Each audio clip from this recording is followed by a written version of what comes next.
Hello everyone, আসসালামু আলাইকুম। কেমন আছেন সবাই? আশা করছি সবাই অনেক ভালো আছেন। অ্যান্ড আজকে আমি আরেকটা নিউ ব্লগ নিয়ে চলে আসছি। এইটা হচ্ছে বছরের শেষ দিন, মানে 31st নাইট। আর ওই দিন প্রিপারেশন চলতেছিল, মানে মামির বার্থডে। আর এগুলো হচ্ছে মামির বার্থডে উপলক্ষে মামা গিফট পাঠাইছে। অ্যান্ড সাথে একটা বুকে পাঠাইছে, বাট এটা আর্টিফিশিয়াল উইথ চকলেট।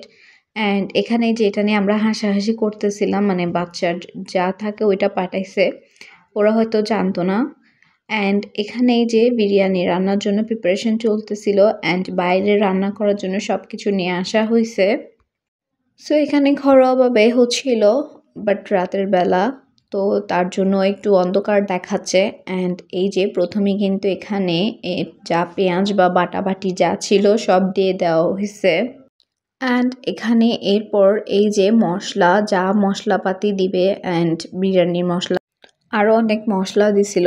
এরপর এই যে এগুলো ভালোভাবে কষে ওঠার পর এখন কিন্তু গরুর মাংসগুলো দিয়ে দেওয়া হচ্ছে।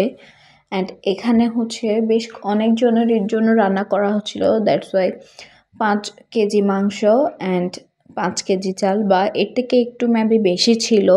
তো এগুলো রান্না করা হচ্ছিল।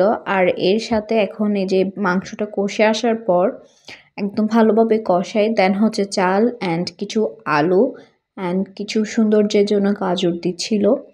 এগুলো দিয়ে ভালোভাবে মিক্স করে নিচ্ছিল অ্যান্ড ভালোভাবে কষাই নিচ্ছিল।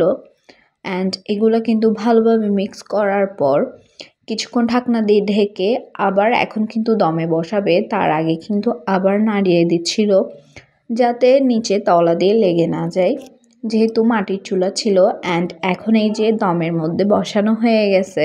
অ্যান্ড প্রায় আধা ঘন্টা থেকে 40 মিনিট এভাবেই ছিল। এরপর এই যে এখন ফাইনাল লুক, এখন কিন্তু এগুলো নামিয়ে নেওয়া হয়েছে। অ্যান্ড এদিকে যে ডেকোরেশনগুলো কিন্তু আমরা নিজেরাই করছি। আর বার্থডের সাথে সাথে যেহেতু বছরের লাস্ট দিন ছিল, মানে এটা কিন্তু ঘরোয়াভাবে হচ্ছিল, তো 31st নাইটও আমরা কিন্তু সেলিব্রেট করে ফেলছি এর মধ্যেই। সো এর মধ্যে এই যে এরপর কিন্তু আমরা ভাত খেয়ে নিব। অ্যান্ড সবাই ডিনারটা করার পরে কিন্তু মানে কেকটা কাটা হবে। অ্যান্ড এর সাথে কিন্তু ডিম আর সালাদও ছিল। সো আজকের জন্য এতটুকুই।